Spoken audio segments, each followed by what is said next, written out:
Tahu nggak sih kalau sebagian besar obat-obatan yang dikasihin buat anak itu tidak ada hubungannya atau boleh diberikan berbarengan atau berdekatan dengan pemberian susu.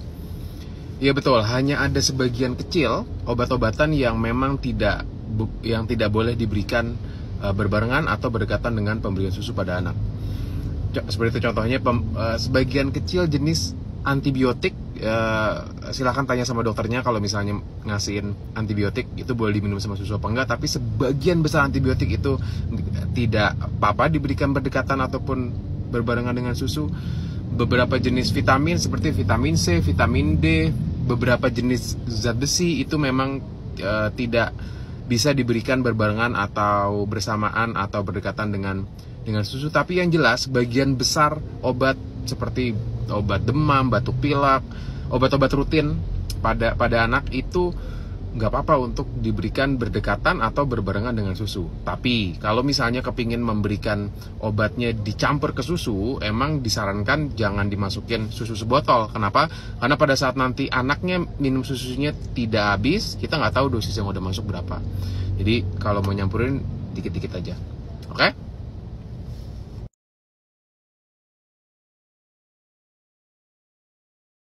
Sebelumnya ada yang tahu nggak sih kenapa anak itu harus naik tekstur? Iya, alasannya banyak sih. Tapi salah satu yang paling utama adalah karena kebutuhan kalorinya anak itu terus meningkat seiring bertambahnya usia. Tapi ukuran lambungnya anak itu nambahnya relatif lebih lama dibandingkan kebutuhan kalorinya. Nah, sekarang solusinya berarti gimana? Kebutuhan kalorinya meningkat, tapi kapasitas lambungnya nambahnya tidak terlalu cepat. Gimana ya? Jawabannya adalah kita harus cari makanan yang secara volume itu mirip, tapi secara kalori lebih tinggi. Gimana caranya? Ya betul, naik tekstur. Ya, udah pada tahu dong bahwa kalorinya bubur itu tidak sama dengan kalorinya nasi. Betul, satu mangkok bubur itu kurang lebih kalorinya sama dengan setengah mangkok nasi, ya kan? Karena bubur kan mengandung banyak air.